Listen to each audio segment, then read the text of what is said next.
Hello everyone, welcome back to the Blaise XPerience once again. I am your host Dereck, and you are joining us for episode 103 today. So in episode 103, we're actually going to talk about a game for the first time.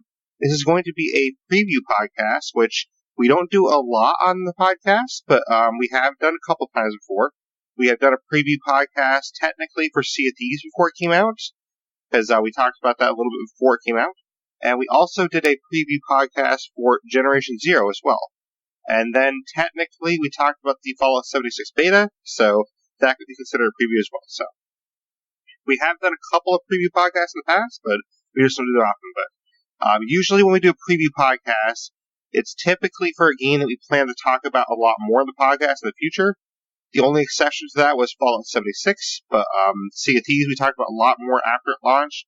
Generation Zero we talked about at least somewhat after it launched. And the game we're talking about today is Civilization 6. So we're going to talk about Civilization 6, which comes out later this month, and preview that a little bit for anyone that is interested in buying it. But before we get into that and what Civilization 6 exactly is, we have a couple of news items at the top of the show here. First of all, our next podcast is going to be next Saturday or Sunday, and it's going to be up in the air a little bit right now, honestly. I'm still trying to get that Dead by Daylight podcast in here that I've been working on for a little while. So that will be coming at some point. Just scheduling has been a little bit of an issue lately. We could possibly have a return to State of Decay, another State of Decay episode. So I have some things in the works there. The other option is a potential Borderlands 3 episode on the Bloody Harvest event that's going on right now. So those are kind of some of the options I'm weighing right now for next week's episode, but we will have an episode next week and get into things there. As far as the stream, we're actually going to be streaming a little bit less next week. It's going to be Borderlands 3 week, so we're going to do some Borderlands 3. But I'm actually not going to be streaming on Sunday because I will be out of town. So there's going to be no stream on Sunday. You might actually hear this podcast on a Sunday because since I'm going to be out of town, it's going to be harder for me to edit it, but I will get it edited though. But there's going to be no stream on Sunday, so the next time I'm streaming is Monday, November 4th at 12 p.m. to 4 p.m. Eastern. We'll do some Borderlands 3. We're going to do that Bloody Harvest event. And then Tuesday, November 5th at 12 p.m. to 4 p.m. Eastern, we're also doing Borderlands 3. If we didn't finish the Bloody Harvest event, we'll do another stream based on that. If we did finish it, then we'll just play some, regular Borderlands 3 and just do some side missions or goof around kind of thing. And that would probably be it for the week. I had thought about coming and doing a third stream, like later in the week, maybe like a Thursday or Friday, but honestly, with everything going on right now, it's probably going to be better for me just to have the extra day off on top of that. So I probably will just do a 2-day stream that week. And then just kind of give you guys a heads up ahead of time. The following week after that, the week of the 10th to the 16th, I'm actually on vacation. I'm probably not going to do any extra content just so I can kind of use that vacation as a breather. But I do plan to at least keep up the normal content. So basically the Sunday, Monday, Tuesday, we will have streams. It's probably going to be a Dead by Daylight week that week. And then we will have a podcast that weekend is what I'm hopefully planning on. So that kind of gives you guys a preview there. But yes, that's where we're at. And the rest of the November schedule will be able to be found in the Discord shortly. So definitely look out for that. But that being said, we do have a guest here to talk about some Civilization 6 with us. It's a guest that you've heard a lot lately. They're quickly approaching that Monty record. Please welcome back Zombi3kill3rma. How are you, Zombie? Good. How are you? I'm doing pretty good, thanks. I know you're a big Civilization fan, so I figured you would be the guy to bring on for this because we both talked frequently about how much we've loved Civilization in the past. Yeah. I definitely love playing it in my spare time whenever I have nothing on, really. Yeah, and obviously, since Zombie and I are Xbox players, for us, the only Civilization that ever existed was Civilization Revolution. And this is a game that released back in the Xbox 360. And basically, this game was taken from PC and ported to Xbox, but it's the only time they ever did that. So they had never ever ported a Civilization in the history of the game. It was always on PC until that game. And then since that game, they never did it again until Civilization 6 is finally coming to Xbox and PS4 on November 22nd, which this is 3 years after it came to PC. So it's a while later, but it did finally come, and Zombie and I are kind of excited for it. Yeah, I can't wait for it. Yeah, me too. I mean, I think it's going to be a lot of fun, and I think it's a game I've debated whether I should or shouldn't get it, but honestly, I think it's going to be hard for me to turn down getting it, to be honest, because I love Civilization Revolution so much, and I've kind of been dying for like an update of Civilization Revolution, and this is my chance pretty much, so I think, why not take the shot, I guess? Yeah, that's fair enough. Like, obviously, PC's had like a bunch of Civilization games, and we've been stuck with one that was all the way back on the 360. So this is going to be like a massive upgrade, and I personally can't wait for it. Yeah, exactly. Because, I mean, PC, they've had Civilization 5, Civilization 4, like, I think they had Civ-Rev 2, like, so they've had all these versions of, Civilization games, plus the ones that came before Civilization Revolution 2, so, on Xbox, we just have one.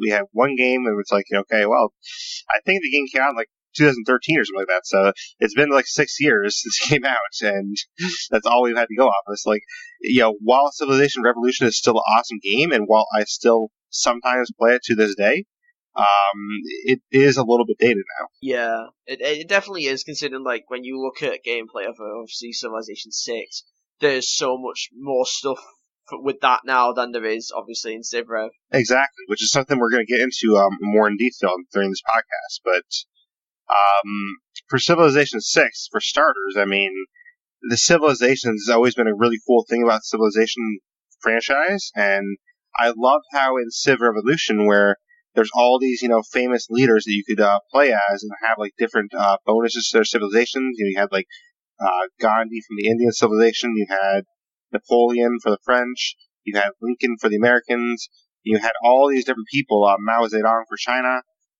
Alexander for the Greeks. So, like, you had all these different famous people. It's like, wow, all these cool people, and we could play as them and, kind of build their civilization up.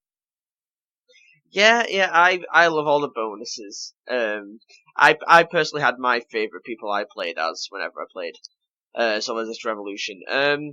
And I think I'll have some for Civilization 6 based on what I've looked at for gameplay so far. Well, I have not picked out what civilizations I would like or dislike for Civ 6 yet, but I do know that for me, if I got the expansion pack, then I do have to lean towards my boy Alexander a little bit, because, I love me some Alexander the Great, so I've always been a big fan of him in history.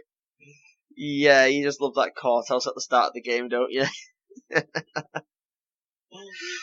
I mean, that's nice too, but, like, I'm just talking about in history, like, as a leader, like, I've always found Alexander the Great so fascinating as a leader. Like, the fact that he conquered, like, so much land in such a short time, then he died so suddenly. Like, he has such an interesting story. Yeah. Conquered a bunch of land and then died. Very interesting story, that. Yeah, and, there's speculation that he could have been potentially poisoned by his own men, so that no one really knows to this day. But yeah. Damn. But, he did a lot of stuff before he died, so. And, that's kind of the interesting thing here is, like, a lot of these civilizations, they have, like, leaders that you may have heard of, may not have heard of, but, at one time, they were, like, a powerful person in history, and that's kind of cool. And not to say, all of these people are, like, the best people in the world, but, like, like, some of them probably did some pretty horrible things, but, like, I mean, it's interesting to experience their history. Yeah, it definitely is. Yeah, like, some of them, like, even I didn't know about, and it was very intriguing playing as them, or basically, as they had it, they had, I remember from, Civ-Rev entirely that they had this whole, like wiki page within the game where you can actually learn about the history of every leader. Right. And I enjoyed just looking through that. Yeah, because all of these leaders are really cool. And, like, Civ-Rev, I will say that I knew pretty much every leader in that. most of the leaders I knew from history in that. I don't think there's many that I didn't. Trying to think off the top of my head, but I don't think I knew like a lot about Catherine the Great when I first, picked up the game. She was one that I was kind of a little hazy on. And I'm trying to think back. I think she's the main one I didn't really know a ton about, because I knew, about Shaka already. I knew about, obvious ones like Lincoln, things like that, but I didn't really know a ton about Catherine, so it was kind of interesting to see her in there. And I think that the game is kind of gone away from people that are more household names, because in Civ 6, I think most of the leaders that are available there, I probably wouldn't know many of them all. You probably, there's a few that I already know going into it. Like Victoria, for example, Queen Victoria is one of them. I also know that the leader of the Americans is Theodore Roosevelt. Right, and so those names I obviously know who they are, but for example, Queen Victoria, I don't really know much about her. I know more about Elizabeth than I know about her. Well, yeah, that's fair enough. Elizabeth was more popular than Victoria. Yeah, so Elizabeth, I kind of know who she is more. Victoria, I've heard the name, but other than hearing the name, I don't really know much about her. Yeah, Victoria was she basically was around during our industrial era. She was before Elizabeth came into power. This was Elizabeth II, who's our current queen still. Makes sense. Yeah. See, I mean, obviously you know more about that because, you are the UK, so it makes sense you know more about that. Yeah, going off the point of obviously of, knowing people in, Civ Rev, I didn't know a lot. I'll be honest, I didn't know a lot of them. The only ones I knew were, the English, the Americans, the Egyptians, and the Indians, really. Because I'd learnt about them in history. And that was it.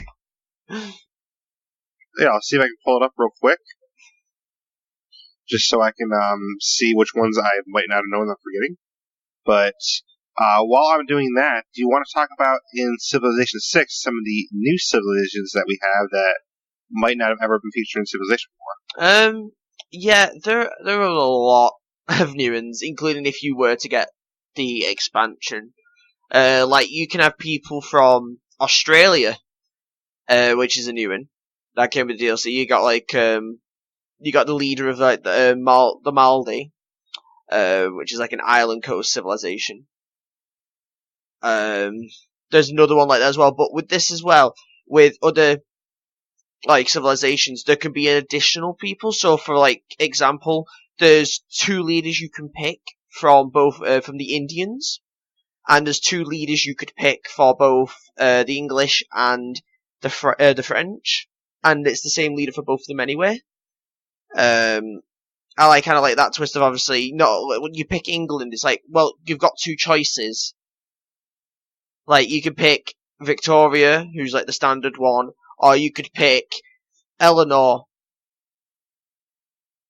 and use her because she's both English and France alternatives. But there's a lot of new, so you can have you have all these civilizations. So you have Scotland, who are new, Norway, that are new into this game as well. And there's a lot more. I'm trying to remember half of them, but I can't. Because there's that many. Brazil, there's another one that's a really famous one from there. Brazil is a really good civilization apparently within this game. And a few others, and most of them are new from obviously Civ Rev, a lot of them we wouldn't know. There's one interesting one, and it's the fact that they got the Vikings in this. Yeah, that's interesting. So you have all these sophisticated civilizations, and then you have the Vikings. And I like the approach of obviously having the Vikings and then island tribes as obviously civilizations with it, like Maldi, for example, which I like about that. And the Vikings, is that part of the expansion? I think so, yeah. Because I'm looking at some of the lists I have here, and some of the ones I don't remember you mentioning has Congo. Did you mention that one? Oh yeah, Congo's new one, yeah. I'm trying to remember after them. This civilization, I honestly don't even know what this civilization is. I've never even heard of this in my life. There's something called Scythia. Scythia? Led by Tomiris. God, I've never heard of that one. I mean, I'm usually good at knowing with civilizations at least, but like I'd never heard of Scythia. Like I don't know I what think that that is. I think that's one of the island tribes that they've added to this game because there's a lot of them. Because there's about Maybe, yeah. six. But they have Sumer led by Gilgamesh too. I think Yeah, that's probably new, if I had to guess. yeah. I'm guessing myself that's new. Yeah, And they have Poland, I forgot to mention Nubia. Poland. Yeah, Poland's a really good one actually. That's a really power player one. They have Cyrus II of Persia, which they actually have Persia in there because Yeah, Persia was a superpower, way back in the early days, and then they kind of just didn't exist. yeah. You got to keep this in mind though. Persia and Poland in the same game. Imagine how massive that gets. Like, and I just love how they do that though. Like these massive civilizations you can put in the same game. So like as we just said, like Persia and Poland, back in like obviously around the time where Persia was in like tons and tons of power. Poland had the exact same in their day when they had tons of power, and putting them together when they both had really good like armies would be really, really fun to do. And there's just so many possibilities. Like, if you wanted to, you could take, like, an island tribe, for example, like Maldi, and you could literally make them so they go around beating everyone. Which is a challenge in itself, but the challenge is there for you. Yeah, and I think it's really interesting that they have all this available to us. Yeah, I just love, like, they don't give you, like, a choice, obviously, oh, there's all about, like, I don't know, like, 12 leaders, blah, blah, blah. No, there's a ton. There's a ton of leaders, yeah. There's a ton. Like Civ Rev didn't have anywhere near this many. I mean, like, I know. I don't think you mentioned Canada yet. Canada's in there, too. Oh, yeah, Canada, yeah, I forgot about Canada. Canada's in there, yeah. It's mad, that. And then you have the Ottoman Empire, like, so it's interesting because you have, like, some of these civilizations are like, oh, hey, that's a civilization that still exists today. Like, there's a country that still exists today. And then some of these civilizations are like, oh, wow, that civilization hasn't existed for, like, hundreds of years. I think, I don't know if the Arabians are in this game, or the Arabs, as they're called in Civ Rev, but I think the Arabs got placed by the Ottoman Empire for this game. I think it might have been. Yeah, I'm pretty sure. Arabian Empire. Yeah, I think it got placed by the Ottoman Empire. So for this game, like some were replaced, but most of them stayed. Like I know Egypt's still in this game, and it retained the exact same leader, which I was like, okay, I'll take it. So yeah, there's not many civilizations that have the same exact leader from Civ Rev in this. Yeah, well, I know there's two civilizations for the whole time Civ Rev's existed, and all like civilization games have existed. There's only been ever two civilizations that have always kept the same leader, and that being the Indians and the Egyptians. They've always kept the exact same leader. I am noticing too that the Aztecs though have Montezuma, which did have the Civ Rev, so that is there too. But. Yeah, he got placed back into this because I'm pretty sure in Civ 5 he wasn't there. He was replaced by somebody else, and people got annoyed. Okay. So then, because he was a fan favorite, they brought him back for the 6th one. And I think that's probably the same with Alexander Macedon. He was the DLC, so. Yeah, I think that was the same. I think people got disappointed by that he wasn't there.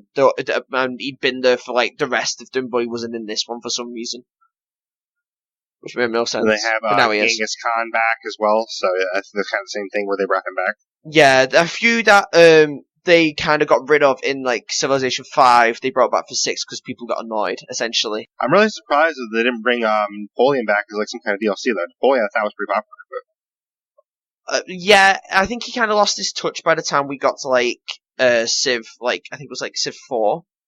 I think he lost his popularity then because they kind of made him really bad at that point. So, but I mean, just listening to some of these leaders, like some of these leaders I actually know and stuff like that, like it's crazy to see them in here because I remember learning about the history. Like you have Robert Bruce of Scotland, you have Mansa Musa of Mali. Like I know both of those people. Suleiman of the Ottoman Empire. Like some of these leaders, like oh wow, this leader is actually in the game. Like this is interesting. Like Cyrus II of Persia. I've heard that name. I think they went off more popular, well-known leaders this time around rather than ones that people wouldn't know. Right. Which makes sense. Yeah, I mean, and Arabia is in there actually. I just noticed that. Saladin, he's back. Ah, right, okay. So he didn't get replaced. Okay. Oh, so wait, the Ottomans and the Arabians. That's a weird combination. I'm intrigued now. Yeah, so we have, a lot of civilizations back there that, were there before. So, like, you have so many civilizations in this game. Like, just think if you're listening at home, all the civilizations we listed off, and I don't think we even covered all of them. Like, there's still some That's I'm not even listening half. to here. Like, we're not even halfway. Some on here. Yeah, like, we didn't say Norway at all. Like, Norway's in there. Like, I mentioned Norway. There's all these. Oh, you did? Okay. Well, yeah, I thought we did mention it. Yeah, that's one of the ones I'm keen about playing. Yeah, there's just so many civilizations all over the place, and all these interesting leaders that, and some of these leaders I don't know at all. Like, I think most of the leaders I don't know are, like, some of the current countries that I don't know their history as much. Like, for example, Poland, for example, has a leader called Jawiga. I don't know who that is, because I don't really know much about Polish history. Yeah, same. I know one leader from Polish history, but that wasn't the one. Right. So, like, some of those leaders I'll have to brush up on and, kind of check on that. Like, and for example, like, Sweden has Christina as leader. I don't know who Christina is, but, obviously if you live in Sweden, you probably do. Christina. Oh, wow. They have it for Sweden. Fair enough. Damn, that's gonna be it. Oh, that's a power play on that one. She was a cultivist. So a writer, a thinker, and she basically led Sweden through the Dark Ages of their time by using the power of the arts to turn them into a civilization. So I'm guessing for her bonus is going to be culture. She's going to have really mad culture for her play. And fair enough to them, like, obviously fair enough, like, if that's a cultural bonus, it makes historical sense that she has a culture bonus to her. Yeah, that makes a lot of sense. But, I mean, just going back, though, like, this is all the civilizations we mentioned for Civ 6, and we haven't even, like, talked about every leader, every civilization. Just to put in perspective for you, I can mention all the leaders from Civ Rev in, a couple minutes here. Like, or actually less than a couple minutes. This is all the leaders from Civ Rev. You had Lincoln for the Americans, Saladin for Arabia, Montezuma for the Aztecs, Mao Zedong for China, Cleopatra for Egypt, Elizabeth I for the English, Napoleon Bonaparte for the French, Otto von Bismarck for the Germans, Alexander the Great for the Greeks, Mahatma Gandhi for the Indians, Tokugawa Ieyasu for the Japanese, Genghis Khan for the Mongols, Julius Caesar for the Romans, Catherine the Great for Russia, Isabella for the Spanish, and Shaka Zulu for the Zulus. So that's literally it. That covers the entire civilization roster. And, I mean, we already have, like, just in the base game alone, there's already way more than that. Yeah. In Civ 6. It's mad. That's not even counting the expansions, so. Yeah, I know. And then there's 18 in the base game, and then you add the additional 16 and 18 from the other respective ones from the other two separate DLCs. Yeah. And we probably did a bad job, actually, Zombie, of mentioning which ones are DLC and which ones aren't. So, real quick, I'll go through and say that the ones that are DLC for Civ 6, you have to buy the expansion pack for.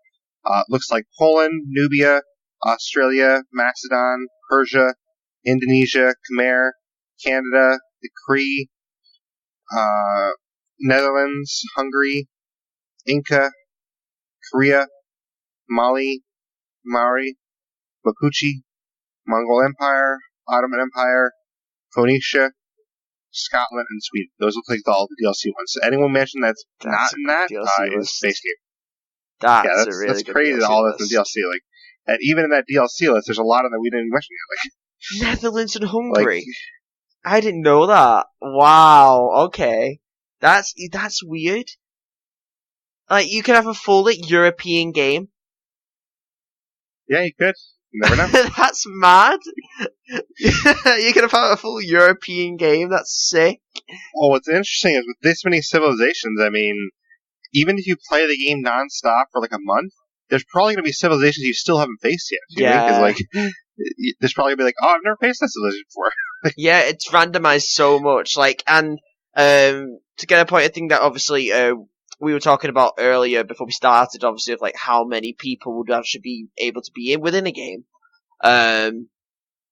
You can have 8. You can have 8 civilizations within a game on a standard map, right? But 4 of them, out of those 8, are going to be actually controlled by us. And the other 4 are going to be AI. So, which is interesting. Yeah, and it's definitely a step up from back, obviously, when we played Civilaztion Revolution, when it was, you could have 4 people in one game, same as, obviously, Civ 6, only there was only 1 AI, because you could only have 5 in a game. And with this one, they've expanded on that and made it 4 and 4, so it's an even playing field, which I kind of like. Yeah, and I wonder how you know, too, if it's AI controlled or if it's player controlled. You probably know in the game, but... Yeah, you probably know in the game, yeah, because everyone would probably mention who they're playing as beforehand. So I'm curious, though, actually, Zombie, in Civ Rev, did you do a lot of online play with this? Because I never did online play. I just did offline play, playing against AI. I did online play, and there's a lot of things you could do with online play. And how is that? Is it, kind of toxic playing against online players, or, No, you simply, you can play it as normal, but you can also do teams.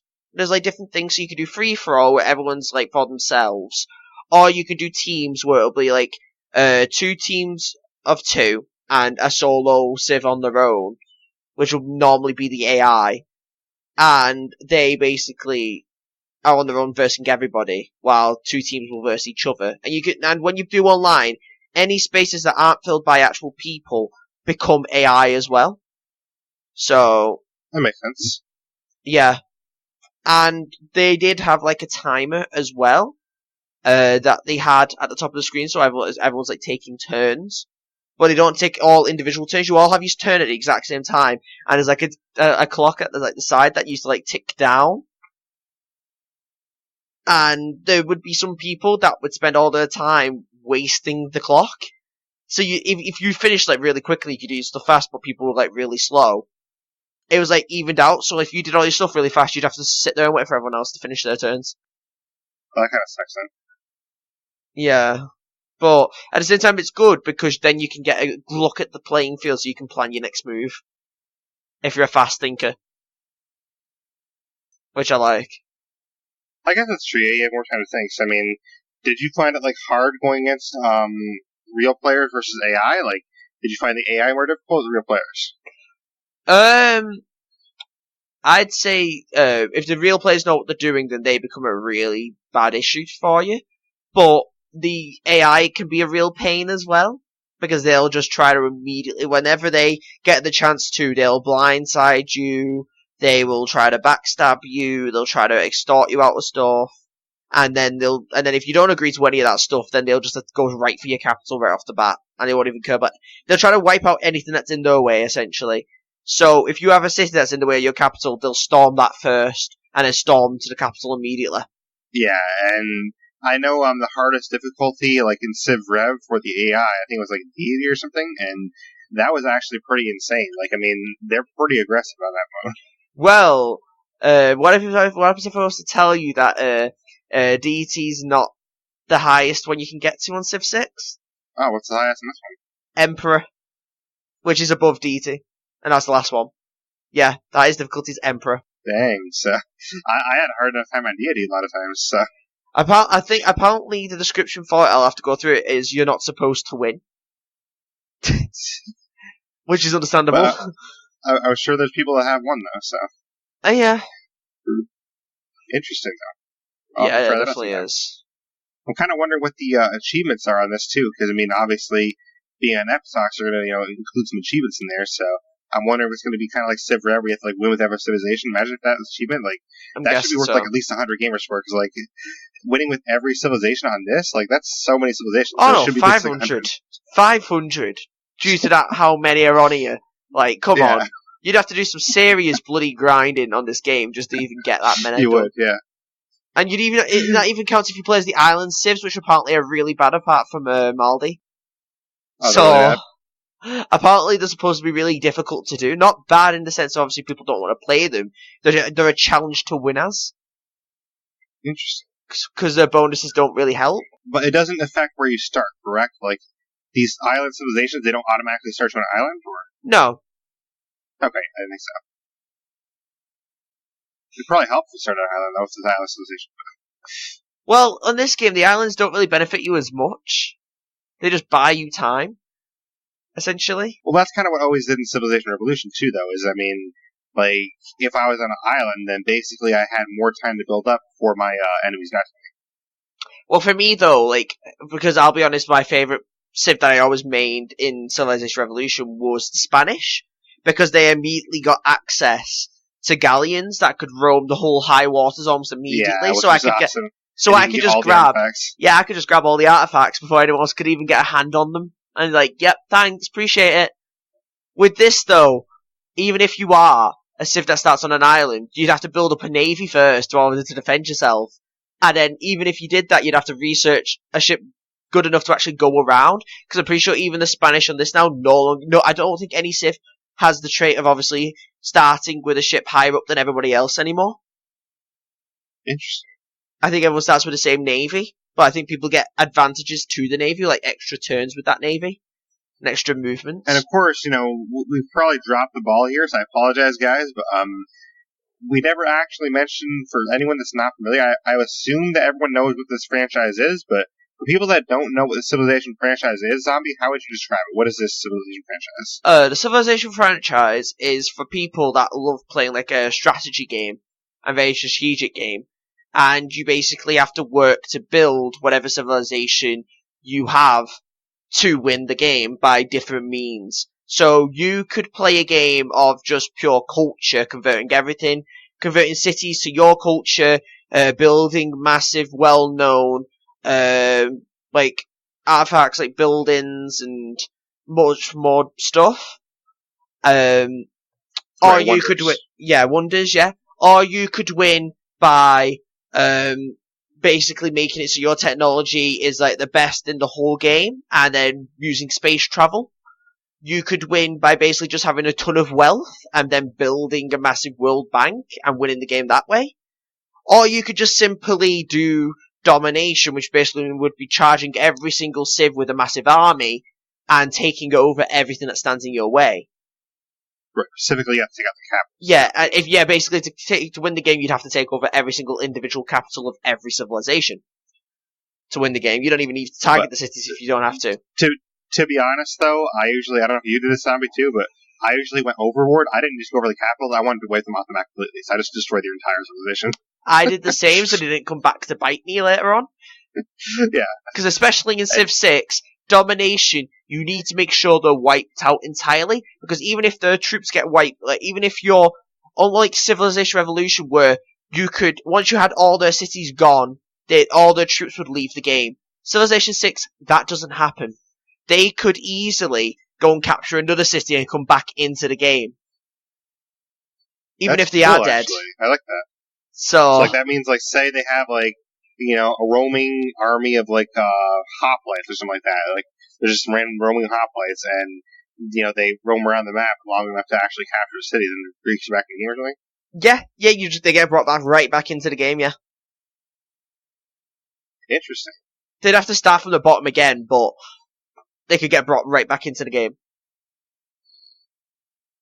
And it's very easy to take capitals, because if we want to get onto the actual gameplay of how how it works now, with Civilization 6, the way the game works now is you, especially, I think this is if you had the expansion bundle, it makes this more apparent to you. There's a lot of loyalty to your cities. That is a huge factor. So if you don't treat your cities well and you don't tend to their needs, they're going to leave you. They'll leave your civilization, they'll turn into barbarians, and then other people can just swoop in and take the city. So that's how people that have been wiped out can come back into the game. They'd have to just wipe out a barbarian city, they're back in the game. Huh.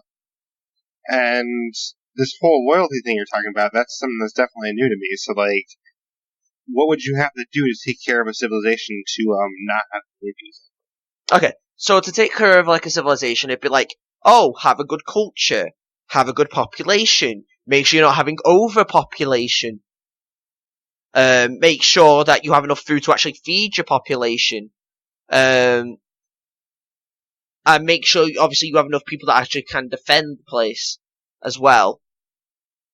But if you fail to do just one of these things, it is just like a whole combination of them. So say, for example, you do all their needs, but the only thing that they're complaining about is overpopulation. Then they will leave you, and all the men that you had inside of it will just get kicked out the city. They won't get converted into, obviously, the barbarians. They'll just get kicked out the city. And they'll get put back in your nearest civilization. They won't be outside of the place.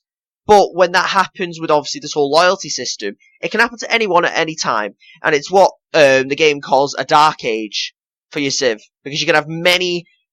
the more civilizations that you have, the more cities that you have, the more chance that you have that your cities are going to turn on you. And if you're prepared for it... I don't know if I like that, though. I mean, like, it seems like it kind of defeats the purpose of the game, because the purpose of the game is to, like, conquer the world and, like, take out other civilizations. Like, why are you having to spend, all this time micromanaging each city you have? No, that's the point, though. You have to time management for both. That's what it's getting you to do, rather than just going, oh, well, I've got a city, there you go, done. It's making you focus on that city, because if you don't focus on that city, the karma being that it'll backstab you and go unloyal, and it'll just leave you. But you can easily take it back. That it's pretty bad, though. Like, I mean, because, for example, at Civ Rev, you could still lose cities if someone near you had better culture than you, then the civilization will be converted. That still happens. That can still happen.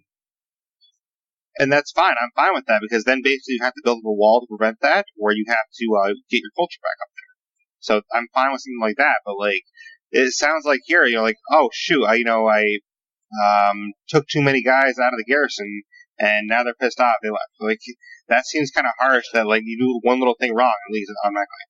Yeah, it isn't automatically, though. The game does give you warnings that they're going to leave if you don't fix the situation up. So it gives you enough chances. Warnings so you can actually have time to fix it? Yeah, you have chances to fix it, yeah, but if you just ignore the chances and you just go, oh, I want domination, they'll just leave you. Just like, I'll screw you then. But you can easily take it back. But it also helps the game. Like, say, for example, you just wiped out a civilization, for example. Say, for example, you wiped out the Polish, right? Mm-hmm. And they still had one troop left. But that one troop is near the city that just went unloyal. All they'd have to do is kill the barbarians that live within that city, and they own that city and they're back in the game. So it's kind of like a half and half. So. And does this go for human players as well? Like, say you're a human player in my game, Zombie, and let's say, one of the other human players took you out. You still had a troop left. Can you still go back in the game too as a human player? Yes, I could. If I played my cards right and waited for a city to go unloyal. But in that meantime, you'd have to make sure that one troop doesn't get killed. So basically you just control that one troop, like, so, say all you had left was, I don't know, let's just say it's like later in the game you have tanks. Say all you have left is like one tank army, that's all you have, right? So, like, would you just take that tank army, keep roaming around until you find a civilization you can take over? Pretty much, yeah. But then you have to obviously, I think there's a time limit to it. I think you have to do it in a certain amount of turns, and then you're gone. Like, you can't stay. On the screen that, like, somebody's gone for good? I don't think it flashes on the screen. I think you just have to figure out for yourself that they've gone. Okay. Because obviously they have like a banner up top that has each civilization within it that you obviously can see who's in the game and who isn't. But so much of this game has changed now to where even like the culture, you can convert a city, right? That's still there. Walls can't prevent it anymore. You can put up a wall, that's fine. The borders can clash, and they might try to convert your city that way. The wall will stop that, but it can't stop it if they've sent like their own culture people. So like they've sent like monarchs in there, and they've sent their monasteries. If they've sent their monasteries, they can invade into other cities and convert their religion into that city. That's how they can take over as well. And are there any new mechanics to this particular civilization? I noticed that like you have cities built on different tiles at the same time. Like a city is built over a couple different tiles at the same time. Like I noticed that, which I don't really understand too much yet. But oh yeah, it's because I think with this game, I don't think you get access to courthouses anymore. I don't think courthouses exist, so you could build like in a certain radius to another civilization in order to take it over, for example. But I think because it basically has like 3 tiles each city affects 3 tiles at once apparently. So like you can get bonuses from like different tile, like and use it twice or something like that. The main factor for this is you don't have to keep a city once you take it. You can annex it, which basically means you can destroy it. Oh, really? So if I take your city and I'm like, screw you, zombie, and I destroy your city. Yeah, you could just destroy the city, not the capitals though. What would be the point of that, though? Like, wouldn't you want an extra city? No, well, that's the point. It goes back to the loyalty system. That one that you could take might turn another community that you've had for a while, like another city that you've had for a while. It might turn on you because of overpopulation. So I guess you have to kind of pick and choose. Like, instead of owning 20 cities, like after you conquer a bunch of people, maybe just like cut it down to 10, like 10 really good ones. Exactly, because you got to think about what you can actually manage. Because if you can't manage it, likely is they're going to become unloyal and turn on you, and basically someone can retake it and screw you over. So you've always got to think what's good enough for that makes sense. You my probably game. Want, like, obviously your capital, and then like you're starting like maybe 2 or 3 cities, and then beyond that you probably only want cities that like are important for trade routes and kind of thing. Yeah, exactly. Well, because this thing, you wouldn't want a city that once you've got enough research to obviously expand like tons of tiles, you wouldn't want to have a city that's right next to your city, would you? Right. So you can easily just or, like, annex it. Say there's like a city that's like blocking a certain area of the map, like you probably there's like say 2 cities around there, you probably want to destroy those 2 cities. That way you control the only city that's blocking the area. Yeah, exactly. Stuff like that, yeah. Which people wouldn't be happy to. You destroy their cities that they worked so hard on. Yeah, obviously civs wouldn't be happy about it, but there's a ton of more stuff when it comes to interacting with civilizations. Like, you could be allied to a civilization, and what that'll mean is they have their open borders to you, so you can walk freely within their borders, and not have to declare war on them like we did back in Civrev, where you'd have to declare war on a civilization just to get past the border. With this one, with Civ 6, you can basically make your borders open, so then a Civ is freely able to travel within it.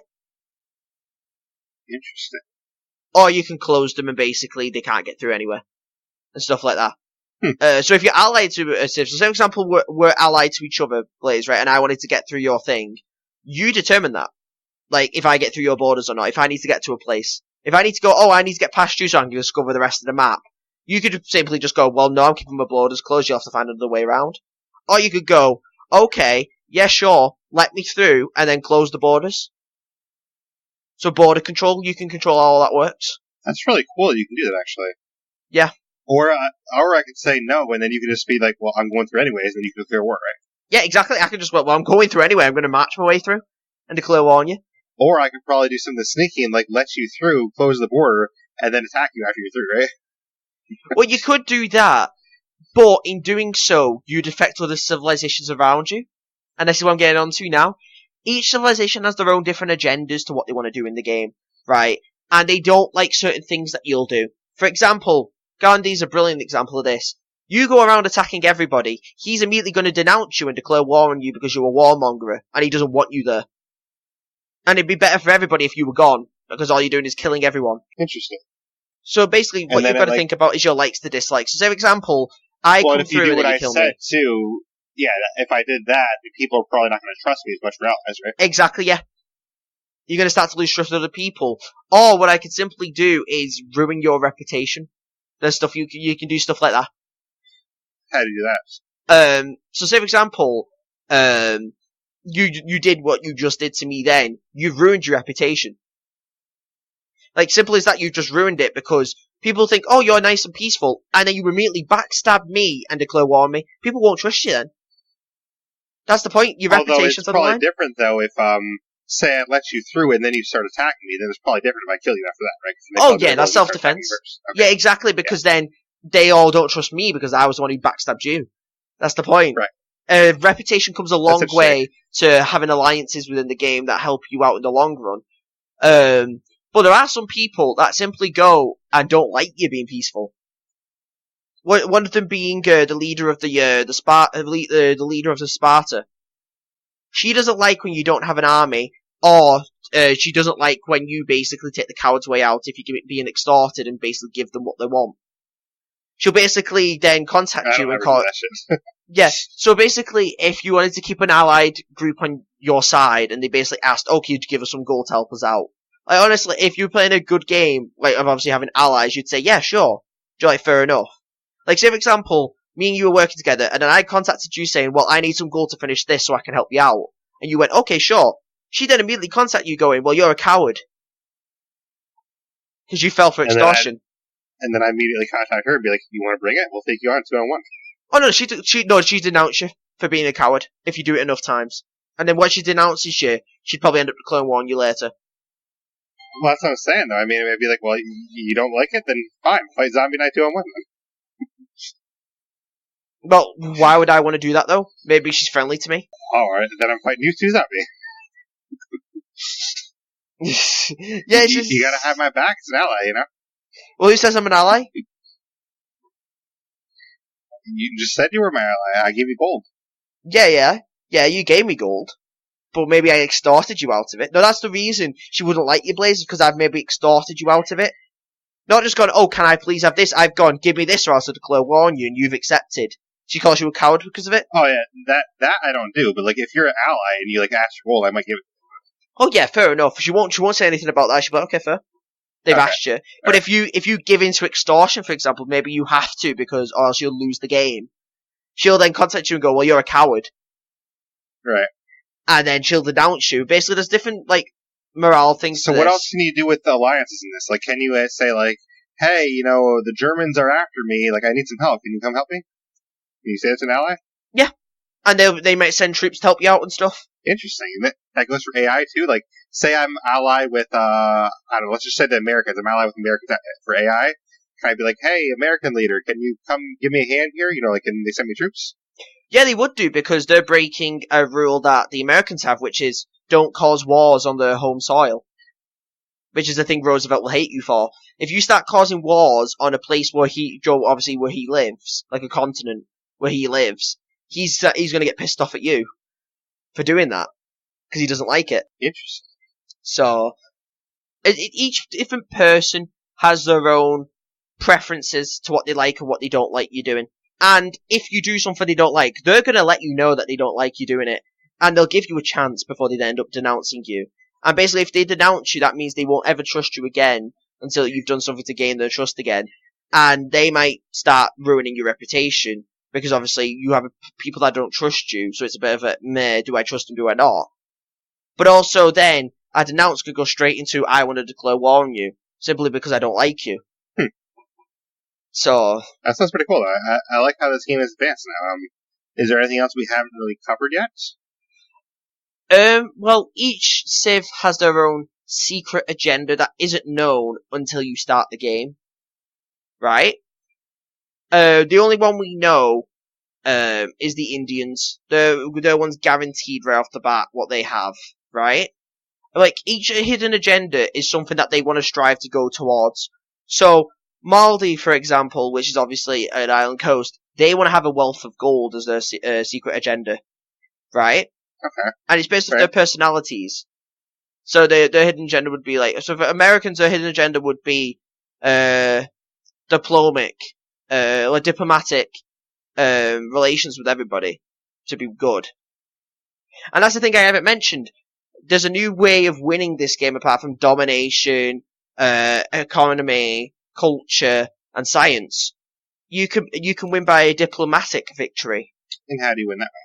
So basically, you win by a diplomatic victory by basically getting a bunch, basically being allied with everybody, everyone's sound with you, all that stuff, and you basically go up the hierarchy of diplomacy.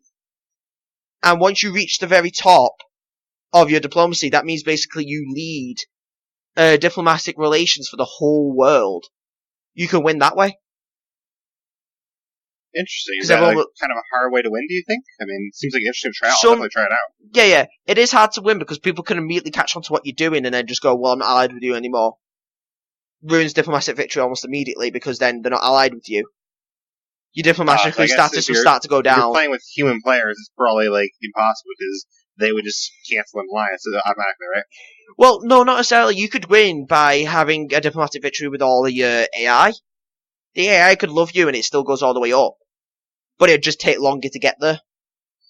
Oh, okay, so you don't need every single civilization, you can have like a couple enemies, basically? Yeah, exactly. As long as you have more than half the world.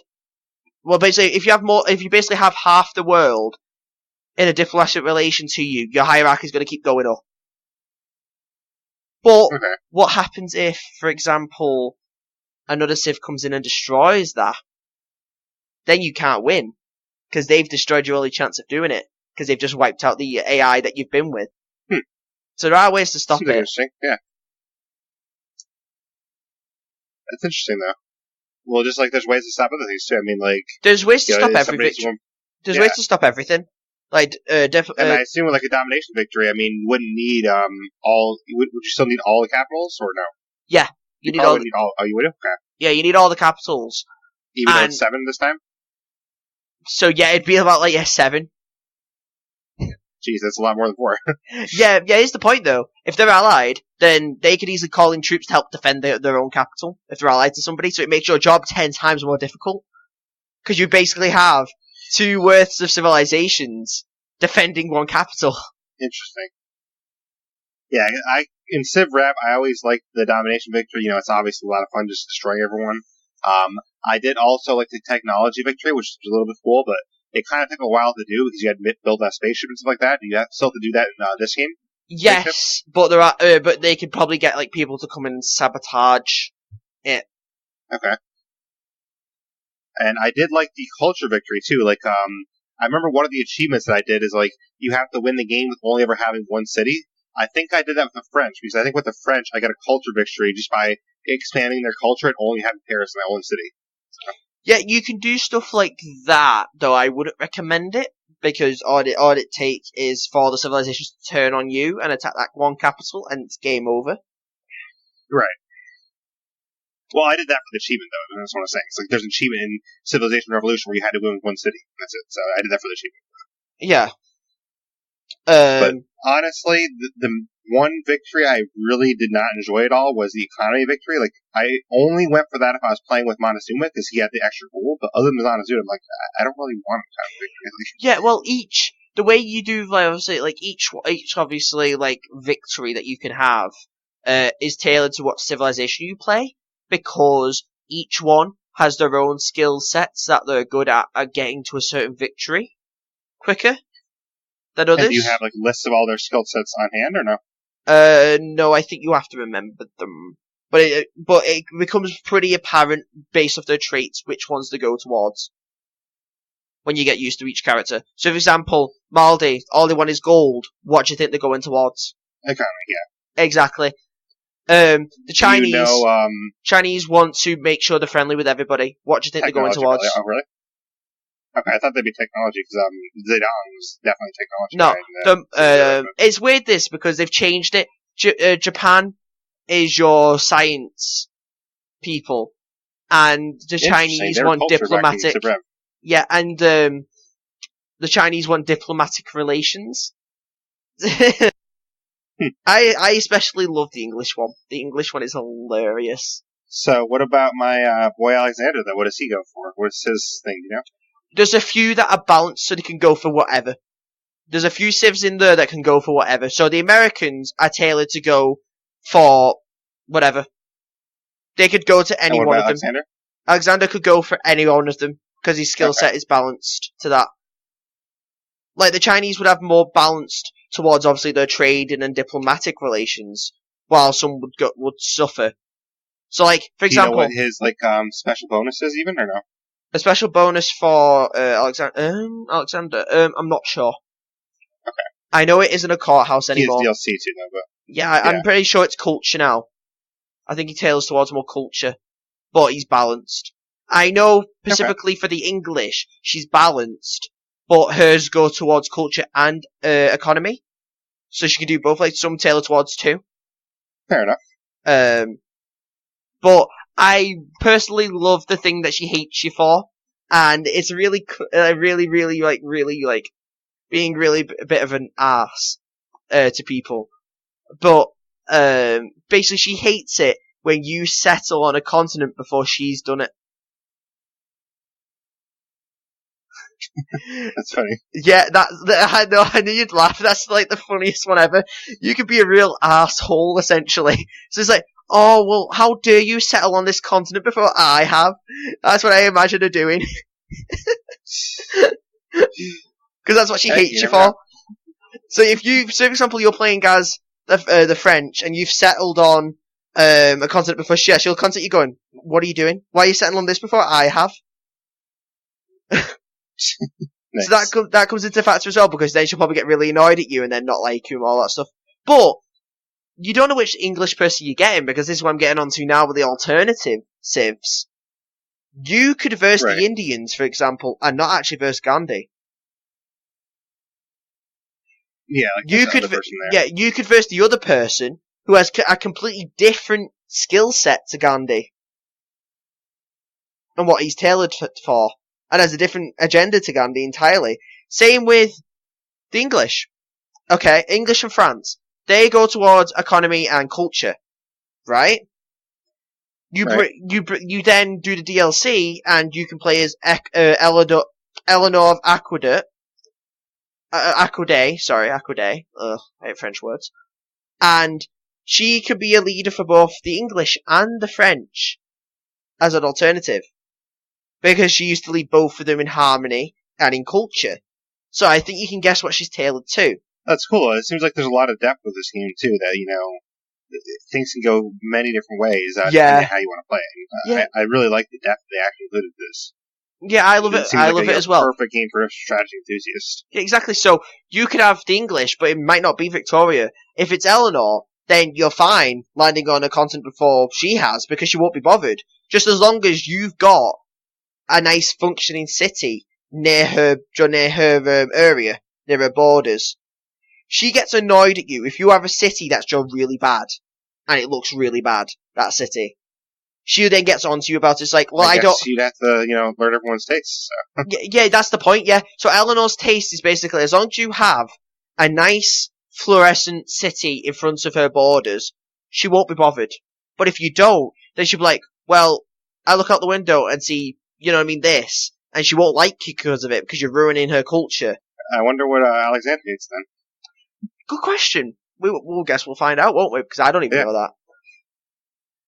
I'll have to get the expansion for that. I don't know if I'll get the expansion right off. I think I'd probably just buy the base game to start and then see if I enjoy it as much as I think I will, and then get the expansion. Is that how you're going to do it too? No, I'll probably get both, because the expansions seem more fun, considering some of the expansions have disasters in them, which I love. Yeah, and talking about the expansions, there's 2 full expansions. There's Rise and Fall and Gathering Storm. Do we know a ton about those right now? Gathering Storm is your disaster one. So you can have like hurricanes appear on the map, you have volcanoes that can erupt and ruin all your crops and all that stuff. Like, it's amazing. And Rise and Fall, I think, is for those island civs. Talks about the Dark Ages, apparently. Dark Age policies. Yeah, that's the point. That's what the Dark Ages and all that policy is, like the loyalty system. But it happens more frequently when you ever play Rise and Fall mode. And you play like stuff like that. Okay. They're more tailored towards obviously having a Dark Ages kind of gameplay than Great Ages. Because you can have 2 different ways you can play this. You can have a Dark Age, and you can have a Great Age. So, but it's tailored to how obviously you play.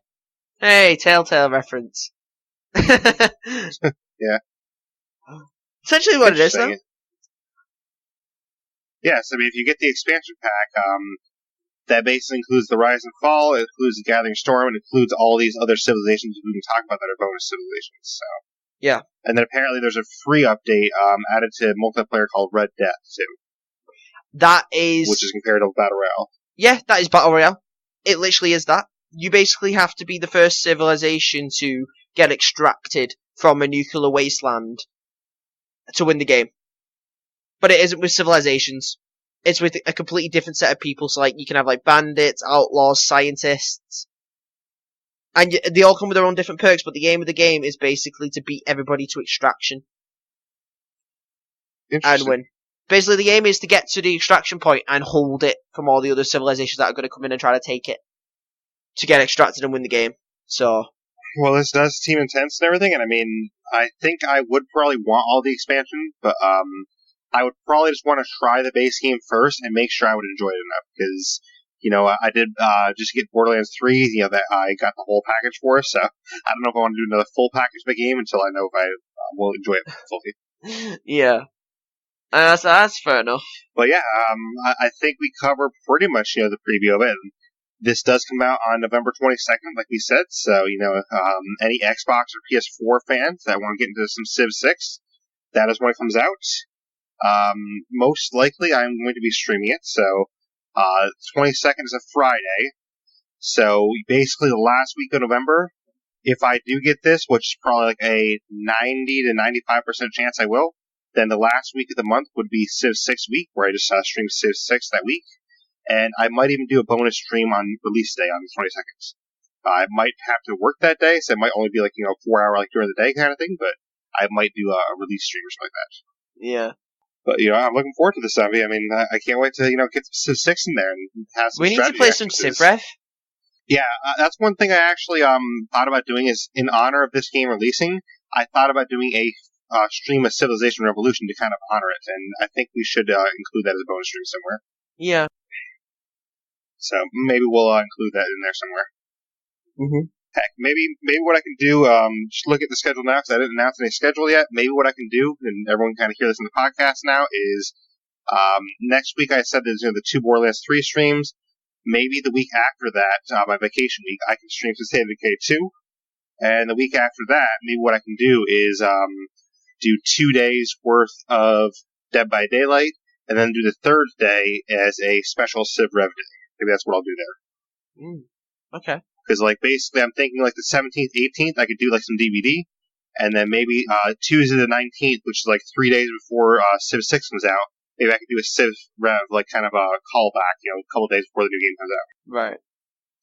That might be kind of fun, right? Yeah. So, yeah, maybe we'll do something like that. And I do still want to fit in the end of We the Revolution somewhere, so that would probably end up being a bonus 4th stream, because right now I'm obviously canceling 4th streams for a little while, but I probably would include a bonus 4th stream at some point to get We the Revolution in there. Or maybe what I'll do is maybe I'll just, the week of the 10th, maybe I'll have 1 day of We the Revolution and 2 days State of Decay to kind of cover some of these things we're missing. We'll figure it out, though. I will post the schedule in the Discord, so if no one's in the Discord yet, then you can get in the Discord with following the show notes. You can also contact me via email, blaisexperience@gmail.com.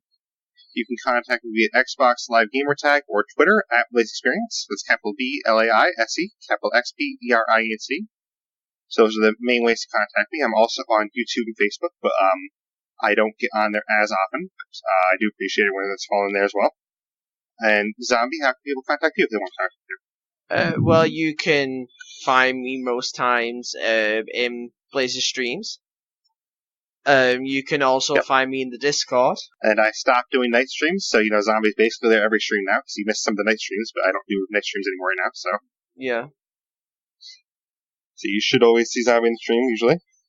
Yeah, and you might see me in the Discord. Maybe less so in single-player games, but I think when I play We the Revolution, you're not as prominent there, because that's a single-player game, but.